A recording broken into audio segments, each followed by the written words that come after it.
एक बार फिर से अभी न्यूज़ आपको लेकर आया है लाइव, क्योंकि आज 2 जून वो तारीख जिस दिन मथुरा 12 घंटे के लिए लगभग बंद हो चुका था। दिन था 2 जून 2016 का, और आज भी वो दिन जब लोग जवाहर बाग कांड के नाम से याद करते हैं तो सिहर जाते हैं, क्योंकि मथुरा में 2 जून 2016 को एक ऐसा हादसा हुआ था जो मथुरा के लिए कलंक साबित हुआ, जिसमें मथुरा के एसपी सिटी मुकुल द्विवेदी और एक इंस्पेक्टर संतोष यादव सहित लगभग 22 लोगों ने अपनी जान गंवा दी। और मामला था जवाहर बाग को अतिक्रमण से मुक्त कराने का।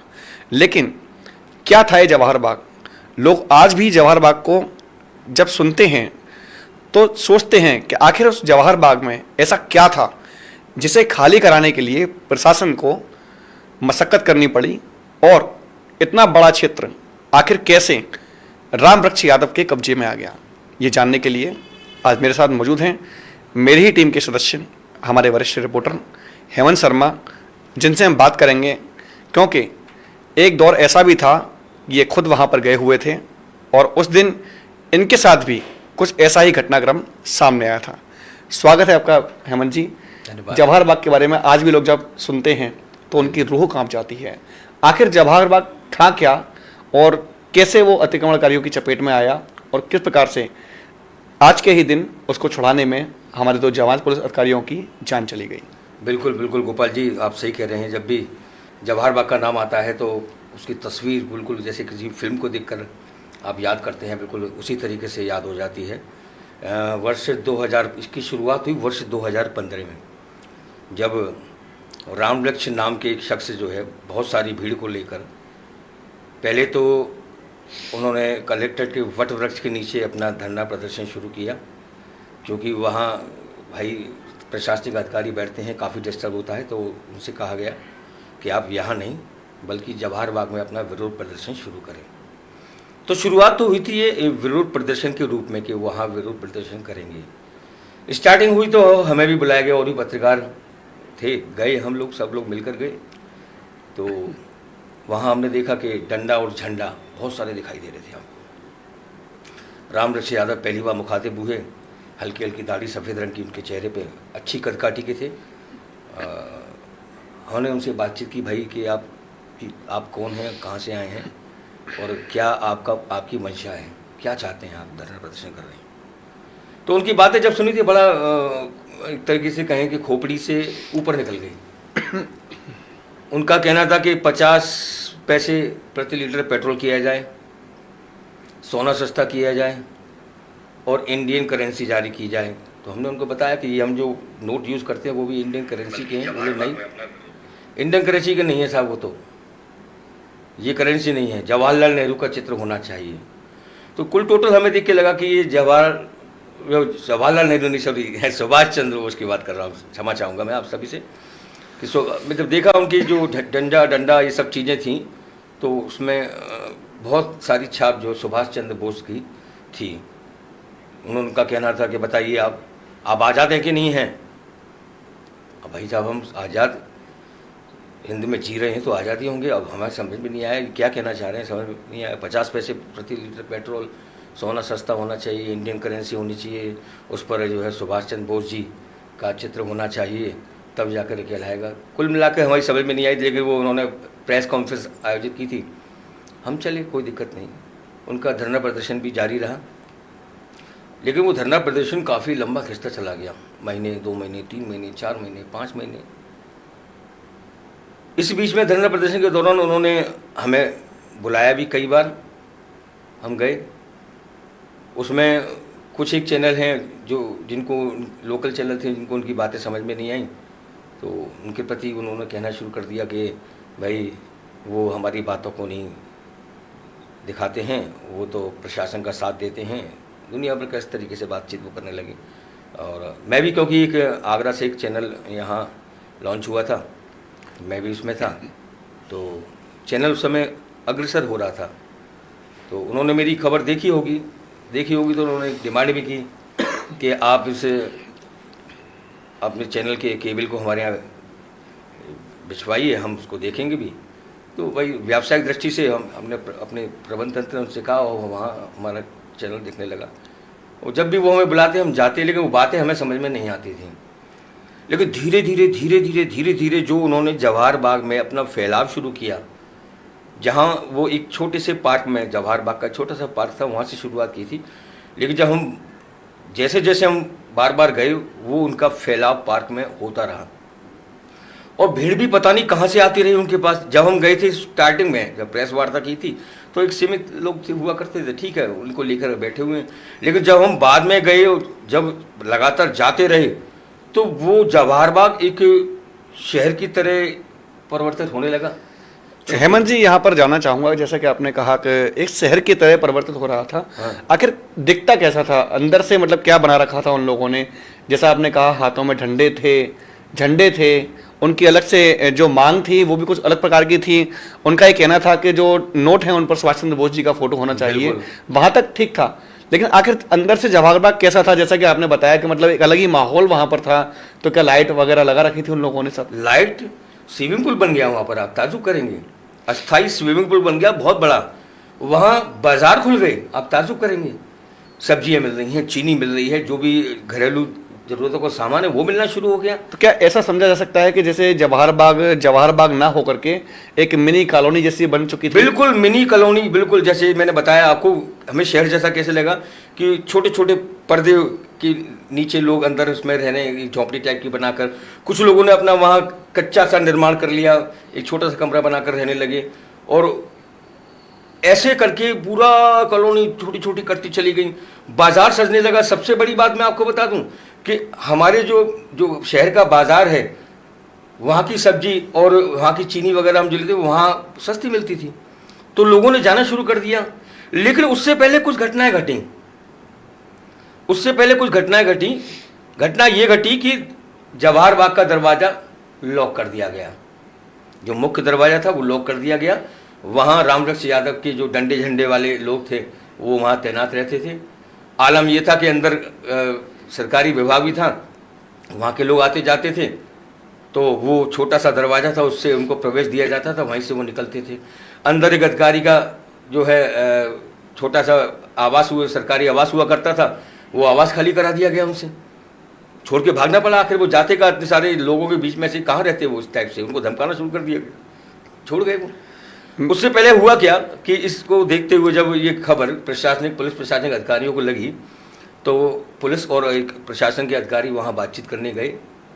हमें इसलिए पता चला कि वहाँ हल्ला मच गया कि पुलिस प्रशासनिक अधिकारियों को अंदर कैद कर लिया गया। लेकिन कैद नहीं किया गया था। दरअसल बात ये थी कि दरवाज़ा जो बंद रहता था, मुख्य दरवाज़ा, वो खोला गया। जैसे ही उनकी गाड़ियाँ अंदर गई हैं, दरवाज़ा बंद कर दिया गया, तो बाहर ये हल्ला मचा कि उनको कैद कर लिया गया है। मैं यहाँ पर अपने दर्शकों से कहना चाहूँगा कि जो इस समय से लाइव देख रहे हैं, वो साथ के साथ में इसे शेयर करते रहें, क्योंकि ये वो महत्वपूर्ण जानकारी है जिसके बारे में लोग जानना चाहते हैं कि आखिर मथुरा का जवाहर बाग आज तक लोगों की जुबान पर क्यों है। आखिर ऐसा क्या था उस जवाहर बाग में कि लोग आज भी जब जवाहर बाग का नाम सुनते हैं तो शहर जाते हैं। 12 घंटे का वो आपातकाल जैसी स्थिति वहाँ पर हुई थी, आगजनी हुई थी, और उसमें लगभग 22 लोगों की जान गई थी। उसे अवैध जो अतिक्रमण कर रखा था उसे कब्जा मुक्त कराने के लिए। तो हमारे दर्शकों से अपील भी है कि साथ के साथ शेयर करते रहें, और कमेंट के माध्यम से यदि कोई जानना चाहते हैं जवाहर बाग के बारे में, या आपके पास में कुछ ऐसा जानकारी है उसके बारे में, तो आप भी कमेंट के माध्यम से दे सकते हैं। और जारी करते हैं एक बार फिर से हेमंत जी। तो हम लोगों को पता चला, तो हम मेरे साथ मेरे और कई साथी जो पत्रकार साथी थे वो वहाँ गए। हमने जानने का प्रयास किया कि बोले अंदर बातचीत चल रही है। हमने पूछा भाई बातचीत चल रही है तो हमें भी आने दिया जाए अंदर। अच्छा, बातचीत वो किस वजह से चल रही थी, क्योंकि वो जो धरने का नाम शुरू हुआ था, वो धरना अब कब्जे में तब्दील हो चुका था। तो पुलिस और प्रशासनिक अधिकारी यही बात करने गए थे कि भाई आपने भी धरना छोटे से रूप में शुरू किया और आपने पूरा शहर बसा लिया। यही बातचीत करने गए थे। जैसे ही हम लोग दरवाजे पे पहुँचे तो वहाँ डंडा झंडा और हाथ में तलवार भी थी उनके में, वो लोग उग्र हो गए और हमारे पीछे दौड़े। भाई भागकर जान बचाई। क्या रास्ता था वहां से बाहर निकलने का, जैसा कि आपने कहा? नहीं बिल्कुल, मैं कह रहा हूँ ये हम लोग मुख्य दरवाजे के बाहर थे, जवाहर बाग का जो मुख्य दरवाजा था उसके बाहर थे, हम अंदर जाना चाह रहे थे। हम ये जानना चाह रहे थे एक रिपोर्टर होने के नाते कि भाई क्या बातचीत चल रही है, जरा हम भी तो जाने क्या कुछ आश्वासन दिया जा रहा है। लेकिन वहाँ तो ऐसा होने नहीं दिया। उनकी मंशा ये थी कि हम लोग अंदर प्रवेश ना करें, और वो डंडा झंडा और हमारे पीछे जो तलवार लेके भागे, तो हम सभी लोग जान बचा के भागे। लेकिन बाद में पता चला कि एक वैसी वार्ता हुई है समझाने की बतौर के भाई आप। हेमंत जी, ये वार्ताओं का दौर कितने समय तक चलता रहा? लगभग 6 महीने तक चलता रहा वार्ताओं का दौर, क्योंकि उस वक्त चर्चा यही थी कि कैसे भी जवाहर बाग को खाली कराया जाए। बिल्कुल बिल्कुल, अखिलेश सरकार थी। बिल्कुल, मैं यही तो चीज बताने जा रहा हूँ। जब पुलिस और प्रशासन को लगा कि भाई यहाँ कब्जा हो रहा है पूरा, आप यकीन मानना इस बात को, उन्होंने केवल जवाहर बाग का आगे का हिस्सा नहीं बल्कि पीछे का हिस्सा भी पूरा कवर कर लिया। उन्होंने पूरा हिस्सा कवर कर लिया, जितनी बाउंड्री थी जवाहर बाग की, सब जगह उनके आदमी लगे रहते थे। लगभग कितना क्षेत्रफल होगा? क्योंकि कहा जाता है लगभग 22 एकड़ 22 एकड़ जो भूमि थी वो लगभग जवाहर बाग की थी। बिल्कुल, और सभी पूरी भूमि पर उसका कब्जा हो चुका था। बिल्कुल कब्जा हो चुका था, बिल्कुल कब्जा हो चुका था। और वहां तक सुनने में ये भी आता था कि जवाहर बाग में जो लोग मौजूद थे वो पेड़ों पर तैनात रहते थे, और सूचनाएं जो थी उनकी वो संदेशों के माध्यम से दिया करते थे कि कौन आसपास के क्षेत्रों में यदि कोई गतिविधियां हों तो उसके बारे में भी वो सब चीजें मैं आपको बता रहा हूँ। वही चीज मैं लेकर आ रहा हूँ। वो चीजें बाद में बढ़ी जब ये साबित हो गया कि भाई ये लोग कब्जा किए बैठे हैं, ये कब्जा छोड़ेंगे नहीं, क्योंकि बातें उनकी ऐसी थी जो प्रशासन के समय में नहीं आती। Academy for Technology and Management, 7th rank of MBA by AKTU, assured placements among top-notch global companies, regular workshops, training programs, seminars and guest lectures, frequent industrial visits for practical exposure, systematic and well-structured training classes to enhance communication, life skills, technical and aptitude skills, a lively campus life, cultural and sports events and extracurricular activities, highly qualified faculty members, multimedia classrooms and state-of-the-art AC infrastructure amidst lush green and sprawling ambience. अब सवाल इस बात का है कि क्या अंदर बैठे उस व्यक्ति की इतनी पावर थी कि बिजली विभाग जो तार उसने काट के गया था उसको दोबारा जोड़ने चला आया। तब उसके पीछे रीजन जानना शुरू किया।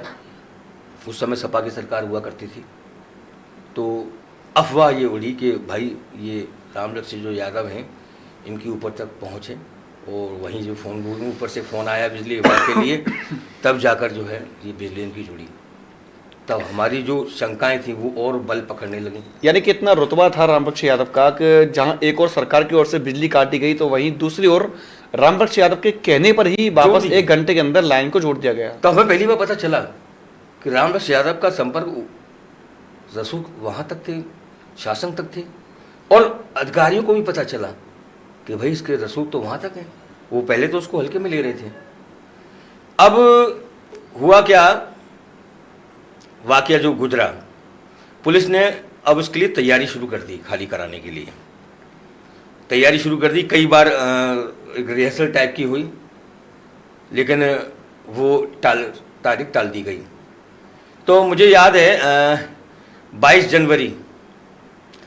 जनवरी की रात थी वो, और क्योंकि 22 जनवरी इसलिए याद है क्योंकि उस दिन मेरी शादी की सालगिरह थी, और संयोगवश उस समय सुभाष चंद्र बोस जी की जयंती भी थी, या एक दिन पहले थी या उस दिन थी, ये मुझे याद नहीं है। इतनी शायद पहले भी होगी, मुझे याद नहीं है। तो क्योंकि मेरा आवास जो है रिफाइनरी क्षेत्र में है, मुझे वहाँ से जाना पड़ता है रात को, देर रात। तो जब मैं वहाँ से गुजरा तो मैंने देखा कि सिविल लाइन चौकी के आगे बहुत भारी पुलिस बल जो है एकत्रित हुआ है, और पता नहीं बड़ी अजीब की तरीके से तैयारी हो रही थी। अब मुझे भी लगा कि ये क्या चीज़ है, तो मेरे पास कैमरा, मोबाइल तो आजकल जानते हैं आप, कैमरा यूज़ नहीं किया, मोबाइल मैंने अपना यूज़ किया। लाइट मेरे पास थी क्योंकि मैं इमरजेंसी में रखता हूँ, तो मैंने वो अपनी इमरजेंसी लाइट लगा के मैंने उन सबको कवरेज की। और मैंने पूछना उचित नहीं समझा क्योंकि उस समय कोई अधिकारी मुझे मौजूद नज़र नहीं आए, सब CO SO स्तर के थे। तो चलिए मैंने कोई बात नहीं, कर रहे होंगे तैयारी, या मैं हो सकता है कि मुझे एक अंदेशा ये भी हो कि वहाँ के लिए तैयारी हो सकती है, कि हो सकता है कि वहाँ जवाहर बाग से खाली कराया जाए, एक अंदेशा था। लेकिन रात में मैंने कि कैसे कराएंगे, चलो कोई बात नहीं, मैं अपनी मोटरसाइकिल लेके आगे बढ़ा। कुछ ही दूर की बात थी, गेट सजा हुआ था उनका, क्योंकि मैं कई बार आ जा चुका था, कई बार वहाँ के जो डंडा झंडा वाले लोग हैं मुझे देख चुके थे, तो वो मुझे अच्छी तरह जानते थे, क्योंकि मेरा चैनल भी लगा हुआ था, तो उसमें भी मेरी सूरत देखते थे। तो उत्सुक था, बस मैंने भी रोक लिया, मैंने पूछ लिया उनसे, भाई कहाँ है रामलक जी? तो रामलक जी बोले है सर बैठिए, आइए, जैन सर। तो चलो पूछते हैं उनसे क्या है, तैयारी की उनके लिए तो नहीं है। मैंने मोटरसाइकिल उन्होंने मेरी खड़ी करवा दी बाहर ही, सड़क किनारे ही, और अंदर हम ले गए साथ में, बाकायदा डंडा झंडा लिए मेरे पीछे पीछे। अंदर जाके देखा तो नज़ारा ही कुछ और था वहाँ, क्योंकि हम दिन में जाते थे, रात में कभी गए नहीं। वहाँ देखा तो स्टेज थी, स्टेज पे रामलक्ष्मण यादव भी बैठे हुए थे, बाकी लोग कम से कम 250-300 लोग थे, और वो डंडा झंडा वाले थे, सब यू करके बैठे हुए। मिले आइएगा।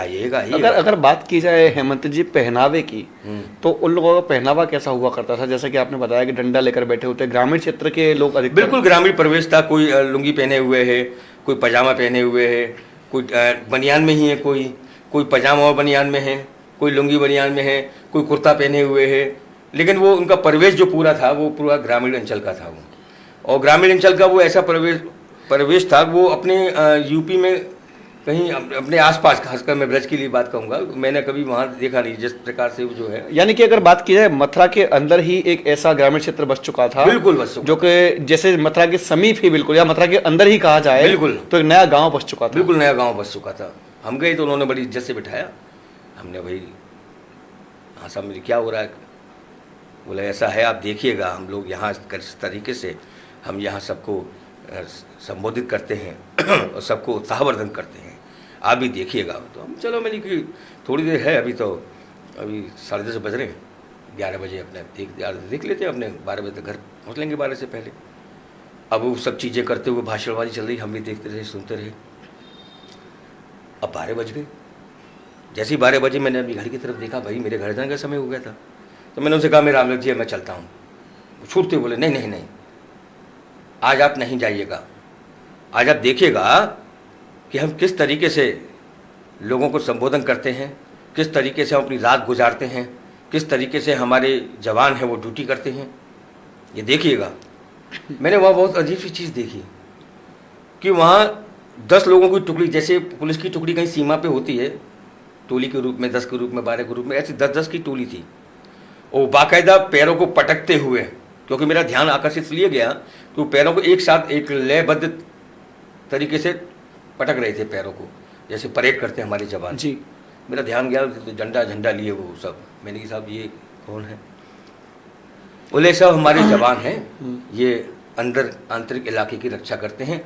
ऐसी टुकड़ियां हमारी जो है यहाँ की जवाहर बाग की जो सीमा रेखा है, बाउंड्री, उसके अंदर जो रहते हैं वो चारों तरफ करते हैं। यानी कि आपके कहने का मतलब ये है कि जिस प्रकार से सभी जो चौकियां बनाई जाती हैं एक प्रकार से, या मतलब एक टोलियां बनाई गई थी, बिल्कुल, जो कि अपने अपने नियत स्थानों पर प्रतिदिन या प्रतिरात्रि गश्त किया करती थी, और आसपास के क्षेत्रों की गतिविधियों पर भी नजर रखती थी पूरी, बिल्कुल करती थी। और मैं और एक बात बता दूं आपको जी, ये मैं बताना भूल गया, क्योंकि पुलिस की सुख बुखार शुरू हो गई थी, और रामलक्ष्मण यादव भी ये भांप चुके थे कि पुलिस और प्रशासन कुछ भी कर सकता है। तो उन्होंने अपने जासूस जो है वहाँ की आसपास की जो चाय पान की दुकानें हैं वहाँ छोड़ रखे थे। अच्छा, हम भी क्योंकि पेट्रोल पंप के पीछे अधिकतर पत्रकार लोग बैठते हैं, तो हम अक्सर वहाँ आध घंटे के लिए वहाँ बैठ जाते हैं। तो हमने वहाँ देखा कि अभी हम बैठे हुए, हमारी 2-3 चाय हो चुकी थी, कुछ लोग वहाँ हमारे 2 लोग बैठे हुए, और वो चाय पीने के बहाने बैठे हुए थे। चाय उनकी ठंडी हो गई, और वो चाय पीना कम, हमारी बातों पर ज़्यादा ध्यान दे रहे थे। अरे मैंने किया यार ये, अच्छा ऐसे ही लोग, यानी कि आपने उस बात पर गौर किया? बिल्कुल गौर किया, क्योंकि मैं और जगहों पर भी ये ऐसे लोगों को देख चुका था जिनको मैं कभी, जो मथुरा के पहनावे से मथुरा के नहीं लगते थे, क्योंकि मथुरा के लोगों की भाषा आप जानते हैं अच्छी तरीके से, खूब पहचान जाते हैं, ब्रज भाषा में बोलते हैं, अच्छी तरह पहचान जाते हैं। लेकिन वो बोल नहीं देते, वो बोल भी रहे थे तो आपस में खुसर कर रहे थे। तो ऐसी चीज़ें मैंने कई जगह देखी। वहाँ मैंने जब बैठा, वहाँ गौर से देखा, तो मैंने अपने साथी जो मेरे, क्योंकि हम थक जाते हैं कभी कभी, साथ में बैठ के चाय पीते हैं, कुछ चर्चाएँ करते हैं, तो मैंने इशारे में कहा, मैंने देखो ये आदमी है, दोनों चाय लेके बैठे हुए हैं और चाय ठंडी हो चुकी, चाय नहीं पी रहे, हमारी बातों पर ज़्यादा ध्यान दे रहे हैं। तो ये बात उन्होंने नोटिस ली। तो मैं आपको ये बताना चाह रहा हूँ कि अंदर की जो सुरक्षा जो चल रही थी वो तो चल रही थी, बाहर जासूस फैले हुए थे, और खासकर वो पत्रकारों के स्थान पे इसलिए थे या प्रशासनिक जगहों पर जहाँ चाय पान की दुकानें थी कि वहाँ की गतिविधियों के बारे में वहाँ लोग क्या सोच रहे हैं, क्या कह रहे हैं, क्या तैयारी हो सकती है, पत्रकार यहाँ बैठते हैं, उनको पता लग चुका था पत्रकार यहाँ बैठते हैं, तो पत्रकारों को भी वो अपना टारगेट बना रहे थे। तो ये ऐसा नहीं, उसका तंत्र बहुत तेज था। तो करीब करीब आप ये मानिए कि उसने मुझे वहाँ राजी राजी गैर राजी मुझे बिठा लिया। यानी कि जैसा कि आप कह रहे हैं कि राजी राजी या गैर राजी, यानी कि आपको एक बार बंधक बना लिया था। एक तरीके से मुझे बंधक बना लिया। एक तरीके से जैसा कि आपने कहा राजी राजी गैर राजी, अगर गैर राजी हुए तो बंधक हुए, क्योंकि जाने नहीं दिया ना उसने। भाई 12 बज गए, 12 के बाद 1 बज गया, मैं तब भी टोका उसको, बैठिएगा बैठिएगा, उसने जैसे बोला बड़ा प्यार से, मतलब हेकड़ी से नहीं, प्यार से, जैसे वो हमसे अमूमन बात करते थे। लेकिन वो प्यार के पीछे क्या था वो मेरी समझ में आने लगा था।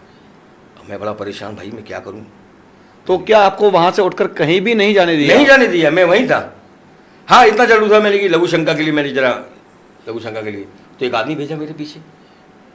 वो किस बहाने, आइए आइए यहाँ लघु शंका के लिए ये स्थान है, यानी लेकिन वो स्थान मुझे बता जरूर रहा था, लेकिन वो मेरी निगरानी रख रहा था कहीं ऐसा ना हो यहाँ फिसल जाए। बहुत परेशान हो गया था। मैंने कहा अब तो कहाँ फंस गए भाई, क्या करें क्या करें।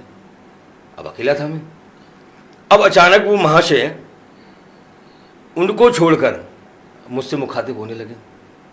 पब्लिक बैठी हुई है नीचे, सब यूँ करके बैठे हुए थे जी।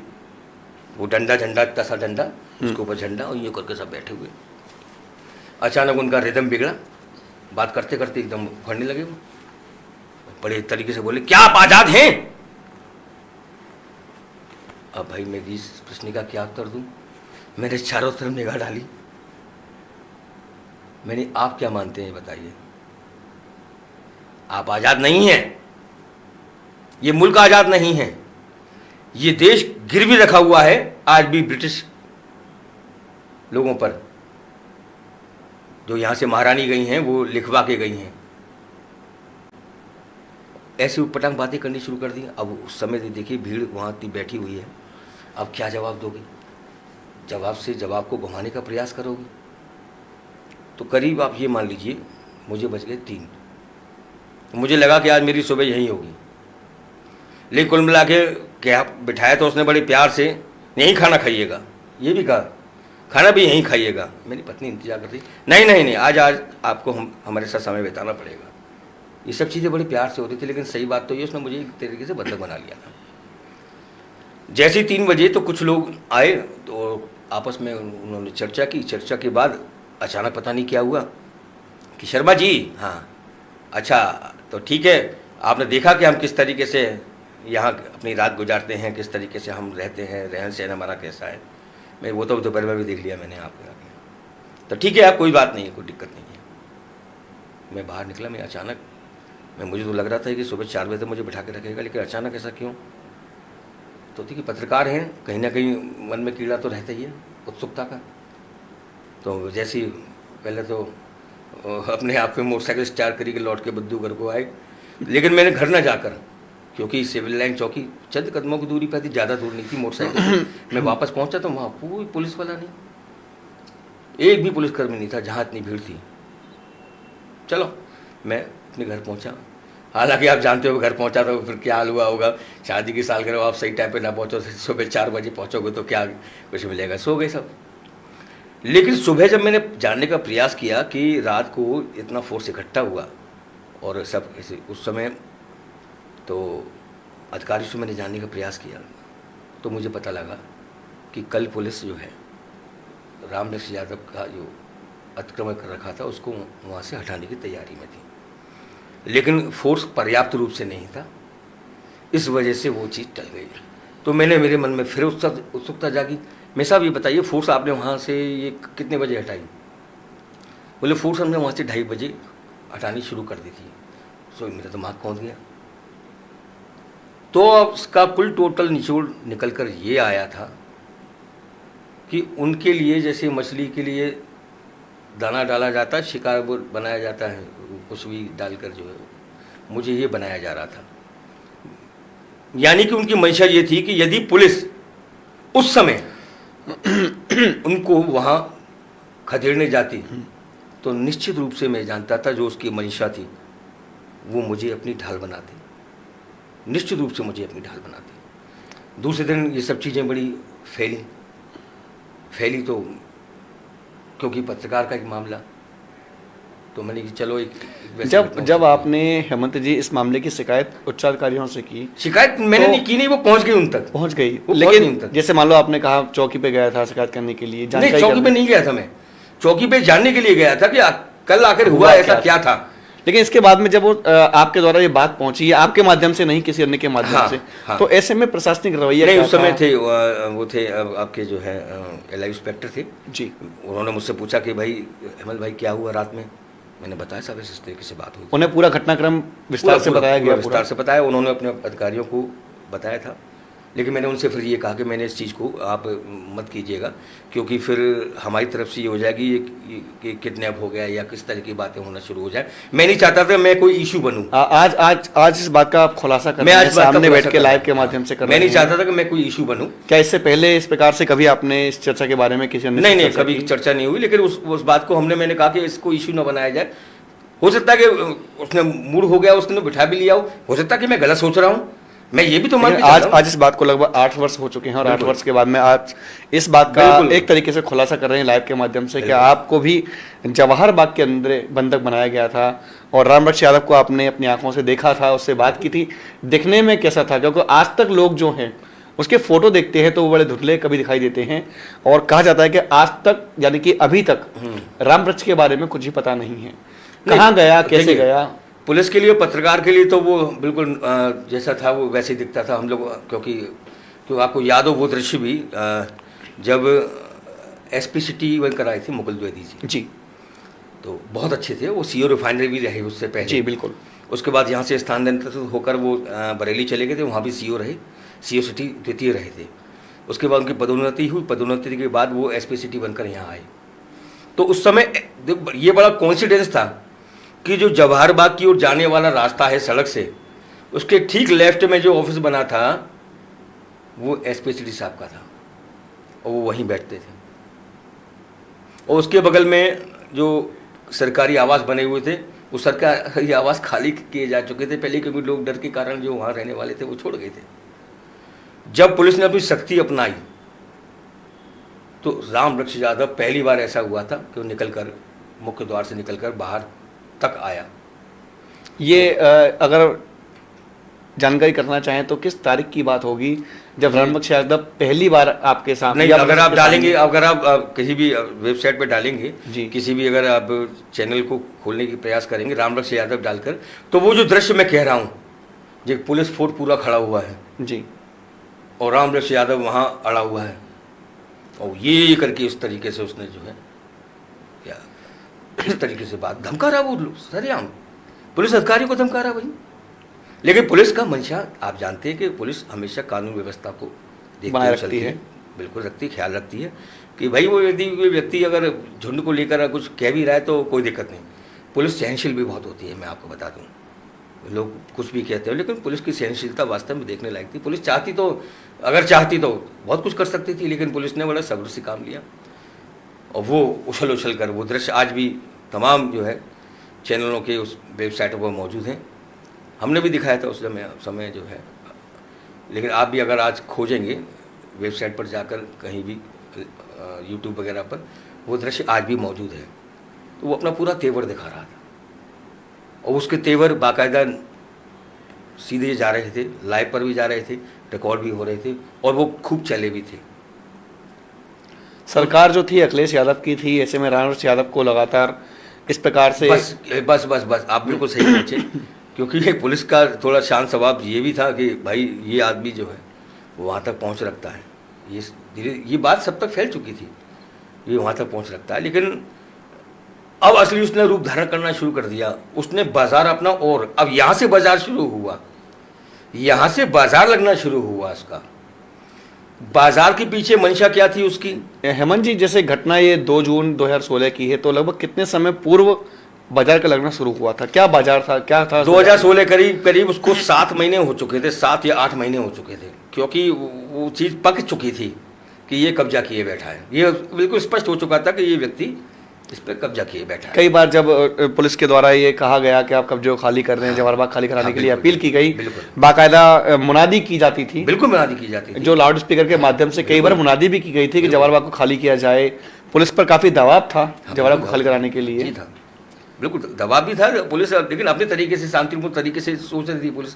प्रशासन भी ये सोच रहा था शांतिपूर्ण तरीके से ये लोग मान जाएं, भाई ठीक है आपकी जो बात है वो रखी जाएगी। ज्ञापन भी कई बार ले लिया उन्होंने, अधिकारियों ने भी ज्ञापन ले लिया कई बार, लेकिन कितनी बार ज्ञापन लेंगे भाई, लेकिन आप ज्ञापन भी दे रहे हो उसके बाद अड़े भी बैठे हो, बात ये थी ना। अब जैसे जैसे ये तारीख करीब आती गई वैसे वैसे वहाँ जब उसने बाजार लगाना शुरू किया तो मैं भी गया, मैंने भी देखा भाई बाजार बड़ा बड़ा सस्ती चीज़ें, छोटी छोटी चीज़ें, जैसे आप हाट में भी देखते हो ना, हाट टाइप की लगी हुई थी वहाँ पर, हाट टाइप में। अरे मैंने कहा यार पूरा बाजार खुल लिया और सस्ता भी है। अब हम क्योंकि हमें लग रहा था ये इसकी मंशा इसके पीछे क्या हो सकती है। हेमंत जी, क्या कभी लोगों के मन में इस बात को लेकर के विचार नहीं आया कि जो चीज़ें बाजार में महंगी हैं, आखिर वही चीज़ें उनके बाजार में सस्ती क्यों थी? कहाँ से लाते थे वो चीज़ें? वही तो चीज़ है, क्योंकि ये मनसा एक ऐसा प्रश्न है जो कि सभी के मन में आना चाहिए। बिल्कुल, आखिर बिल्कुल। जो चीजें बाजार में 10 रुपए की हैं वो वहां पर 8 रुपए की या 6 रुपए की मिल रही होंगी। ये बातें जो हैं अखबारों में भी छपी थी, टीवी पे भी दिखाई गई थी, लोकल चैनलों में भी, कि यहाँ इस तरीके से जो है सस्ते सब्जी सामान बिक रहे हैं। जो लोग खरीदने गए उनके भी बयान, मतलब इंटरव्यू वगैरह जो चले थे वो भी, और ये बात अधिकारियों तक पहुँच गई थी। तो अधिकारियों ने इस बात को जानने का प्रयास किया कि जो चीज़ जो मेन मार्केट है उसमें इतना मिल रहा है तो ये आखिर कैसे कर रहे हैं, उसका स्रोत पता लगाने का भी प्रयास किया गया। वहाँ पीछे की तरफ से जो बाउंड्री टूटी हुई थी, जो आपके हेलीपैड की तरफ निकलती है, वहाँ पुलिस का पहरा लगा दिया गया। जब पुलिस का पहरा लगाया तो कई ट्रैक्टर वहाँ से सामान भरते हुए लेकर आए गए, खाद्य विभाग भी सब सक्रिय हुआ। उसके बाद उन्होंने क्या किया क्या नहीं किया, लेकिन वो सब सामान बिकना धीरे धीरे बंद हो गया। यानी कुछ दिनों के लिए ये ऐसा किया गया था ताकि लोगों को इसके बारे में एक जो संशय था वो क्लियर हो जाए, लोगों को इसके बारे में थोड़ी जानकारी हो जाए कि हाँ चीज़ें सस्ती मिल रही हैं, लोग आकर्षित हों। लेकिन नहीं, उसके पीछे एक उद्देश्य था। वो उस जगह को फेमस करना चाहता था। 2 उद्देश्य हो सकते हैं उसके, या तो वहाँ बिल्कुल वो बाजार बनाकर जो है उसको अपना पक्का करना चाहता था, या कि फिर बाजार के रूप में कभी ऐसी दिक्कत आ जाए कि पुलिस उन पर जो है कार्रवाई करे तो जितने भी लोग अंदर घुसे हुए हैं गेट बंद करके उनको कैद कर लिया जाए। ये मंशा हो सकती थी उसकी। ये मैं अपनी संभावना प्रकट कर रहा हूँ, मुझे ऐसा लगा। आपके साथ ऐसा हो चुका था इसलिए तो मेरे साथ ऐसा हो चुका था जी। जब एक व्यक्ति को अपनी ढाल बना सकता है तो उतने लोगों को भी अपनी ढाल बना सकता है। लेकिन प्रशासन ने, पुलिस ने उनकी मंशा को हटा दिया। चलिए बात करते हैं अब 2 तारीख की, आखिर क्योंकि आज का ही दिन था। बिल्कुल आज का ही दिन 2 जून 2016। बिल्कुल एक ऐसी तारीख जो कि मथुरा के माथे पर कलंक का टीका। बिल्कुल आज भी जिसको शहादत को याद करके लोग वहां पर आज भी उनको श्रद्धांजलि देने के लिए जाते हैं। चलचित्र की तरह बिल्कुल दृश्य नजर आता है। एक्चुअल में एसपीसीटी मुकुल द्विवेदी साहब थे। उस दिन के घटनाक्रम के बारे में क्या जानकारी देना चाहेंगे? उससे पहले मैं एक बात कहना चाहूँगा, एसपीसीटी मुकुल द्विवेदी इतने मतलब मृदुभाषी थे, आप यकीन मानना, बातों से रस टपकता था उनकी। और मैं यदि ये कहूँ कि मेरे बहुत अच्छे संबंध थे तो शायद मेरी गलतफहमी हो सकती है, क्योंकि उनके सबसे अच्छे संबंध थे केवल पत्रकारों से ही नहीं बल्कि और लोगों से भी, समाज सेवियों से, व्यापारियों से सबसे अच्छे संबंध थे, क्योंकि वो पहले भी रह चुके थे लोगों के। हेमंत जी, उनकी मुस्कुराहट आज भी लोगों की आंखों में है। आप उनका जो फोटो है उनका जो आज भी लगा हुआ है। बिल्कुल इसको लेकर एक पीसी हुई थी, प्रेस कॉन्फ्रेंस जी, इसी जवाहर बाग को लेकर प्रेस कॉन्फ्रेंस हुई थी। इस घटना से शायद 2-4 दिन पहले की बात है। तो हम सब लोग बैठे हुए थे, एसपी साहब भी, एसएसपी साहब भी बैठे हुए थे, और राकेश कुमार जी थे उस समय, और एसपी साहब भी बगल में बैठे हुए। तो वो हमेशा उनकी हर व्यक्ति से मुस्कुरा कर मतलब हेलो करने की, चाहे वो सिर हिला रहे हैं, ऐसे उन्होंने किया। और अब बात आती है 2 जून की। इस घटनाक्रम से ठीक 1.5 घंटे पहले हम लोग उनके आसपास मौजूद थे, और वहाँ सर्चिंग अभियान चलाया जाना था, ये बात हम लोग जानते थे। तो उससे पहले हमने उनका इंटरव्यू लिया सभी लोगों ने, और उन्होंने अपना इंटरव्यू दिया, ये बता कि हम लोग वहाँ जा रहे हैं, उन लोगों से बातचीत करेंगे, वहाँ किस टाइप से क्या है। लेकिन किसी को नहीं पता था कि अंदर क्या चल रहा है, क्योंकि घटनाक्रम के बाद पता चला। वहाँ लोगों को बाकायदा ट्रेनिंग दी जा रही थी।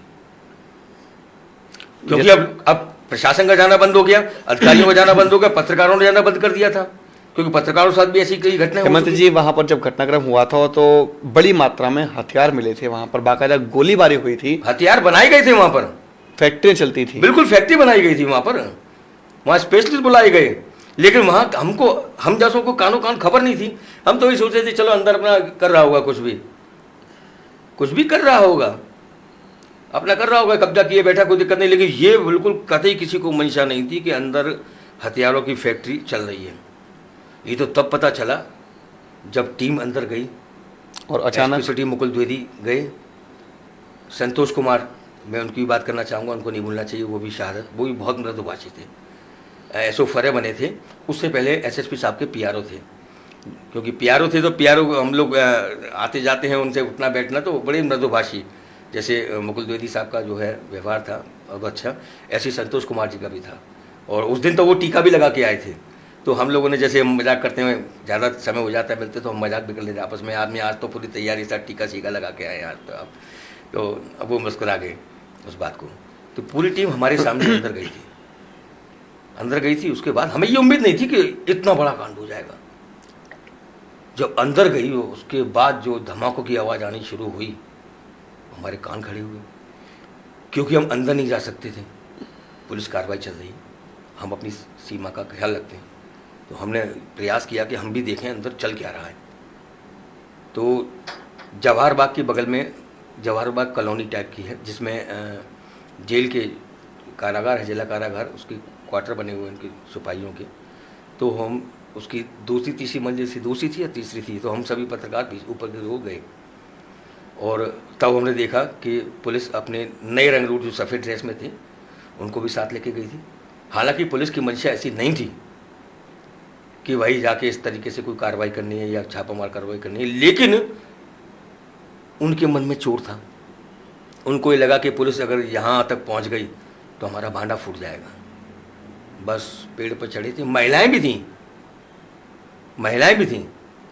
और पेड़ों पर चढ़ के उन्होंने फायरिंग शुरू कर दी। और एसपी साहब के साथ चल रहे थे संतोष कुमार, क्योंकि मैं उस समय नहीं था, मैं छत पे था, देख रहा था, लेकिन ये सब चीज़ें मुझे नहीं नजर आई जो स्टार्टिंग के दौर की बात थी। तो उनके साथ चल रहे थे, वहाँ से अचानक फायरिंग शुरू हो गई। हालांकि एसपी साहब ने इशारा किया, क्योंकि जो लोग उनके साथ गए थे उनसे मेरी बातचीत हुई थी हम लोगों की, उन्होंने बताया। तभी उसी दौरान एक गोली चली और साथ में खड़े थे उनके लेफ्ट साइड में संतोष कुमार धड़ाम से गिर पड़े। यानी कि जो आप बता रहे हैं, जो प्रत्यक्षदर्शी थे वहां पर, जो उनके साथ में थे, उनकी जुबानी है, उनकी जुबानी उन्होंने बताया। फिर भी एसपी सिटी साहब बड़े धैर्य वाले व्यक्ति थे, उन्होंने उनको रोकने का प्रयास किया। वो उस प्रयास में वो थोड़ा सा अंदर चले गए, लेकिन वो अंदर जाकर अकेले हो गए। अब कैसे हुए, क्या हुए, किस प्रकार से हुए, क्योंकि हमारे कुछ साथी थे, आपने देखा भी हो, कुछ वीडियो चली थी, बिल्कुल, मार डाला, तो उसमें हमें दिखाई दे रहा था कोई वर्दीधारी है, क्योंकि इतना दूर का था, वो काफी जूम करके वो फोटोज लिए गए थे, लेकिन तभी वीडियो नहीं आ रहे बहुत वायरल हुए थे उस समय। हाँ, बहुत वायरल हुए थे, मार डाला और उसमें हमें इतना नजर आ रहा था कि ये भीड़ जो है अंदर वाली डंडा झंडा वालों की किसी को वर्दीधारी को दबोच लिया है। वो निश्चित रूप से, जहाँ तक मैं समझता हूँ, वो एसपी सिटी साहब थे, क्योंकि उनका हेलमेट उतर गया था और उनके सिर में गंभीर चोटें आई थी। यानी ऐसा लग रहा था जैसे पत्थरों से या किसी भारी वस्तु से उनको मारा गया, जो उनकी मृत्यु का कारण भी बना था। जैसे ही वहाँ से हल्ला मचना शुरू हुआ तो वो वहाँ जो अंदर थे डंडा झंडा, उनकी निगाह हमारी तरफ गई, उन्होंने हमारी तरफ भी फायरिंग करनी शुरू कर दी। तो हम भाई लेट के जान बचाई। तभी इस दौरान जो है नीचे, जिसकी हम छत पे थे, जिसका नीचे कमरा था, वो आए, भाई बोले इस तरीके से, भाई थोड़ा मेहरबानी रख लीजिए, ये सरकारी आवास है। तो हमें लगा कि नहीं, इनके लिए खतरा हो सकता है, कुछ वो बम धमाकों की आवाज़ खूब आई, क्योंकि भीड़ ज़्यादा थी तो हम देख नहीं पाए धमाके किसमें हो रहे थे लगातार। जहाँ तक हमने अंदाज़ लगाया वो सिलेंडरों के धमाके थे, और सिलेंडरों में जबरन आग लगाई गई थी, क्योंकि वहाँ हथगोलों का भी इस्तेमाल किया गया था।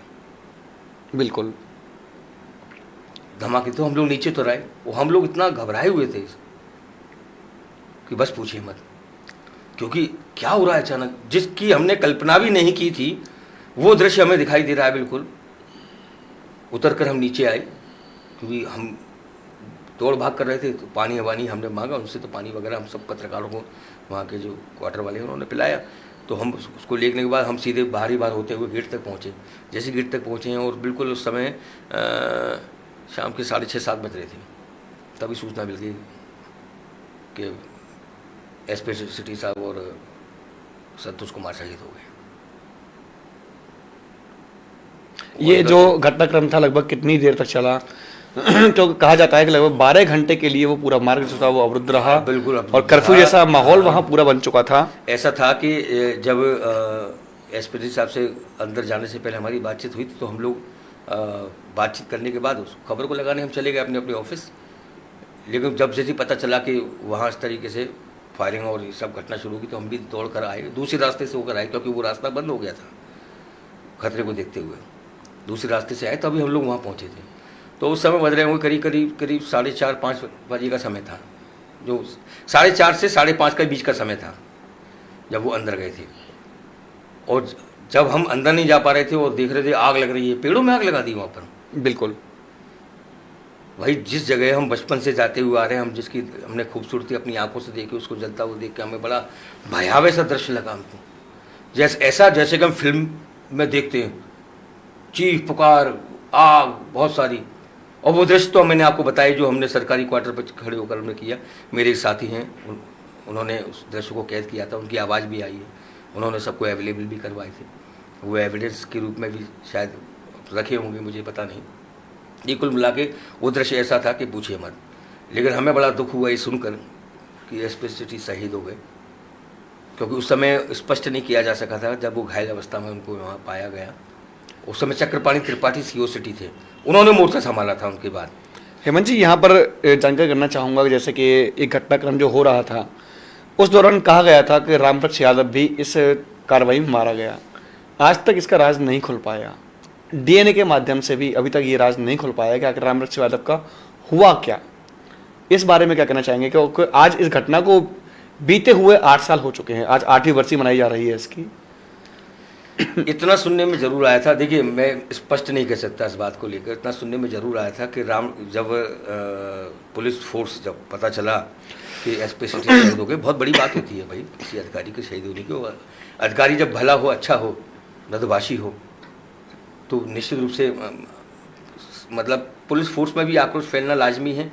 आक्रोश हमें भी था इस बात को लेकर, हमें दुख भी था हमें इस बात को लेकर कि भाई ये कैसे हो गया, क्योंकि हम सब के बीच के बैठने वाले थे वो। तो सुनने में ये आया जब police Chakrapani Tripathi CO city थे, उन्होंने बाद में मोर्चा संभाला, वो फोर्स को लेकर अंदर गई और सारी चीज़ें, तभी जो घायल थे आपके एसपी सिटी साहब पड़े हुए थे वहाँ पर, उन्हीं के बदौलत वो वहाँ से लाए जा सके। और संतोष कुमार जी को भी वहाँ अस्पताल ले जाया गया, तो वहाँ उपचार करने के उनकी तो वो तो मृत हो चुके थे। संतोष कुमार तो मौके पे ही शायद एक्सपायर हो चुके थे। लेकिन एसपी सिटी की थोड़ी सी जो सुनने में आ रहा था, हमें सुनने में आ रहा था, देखा नहीं हमने, कि एसपी सिटी जो है अभी ले जाया गया घायल अवस्था में, गंभीर अवस्था में। तो उनको ले गए थे, लेकिन वो थोड़ी देर बाद ही समाचार मिल गया कि वो नहीं रहे।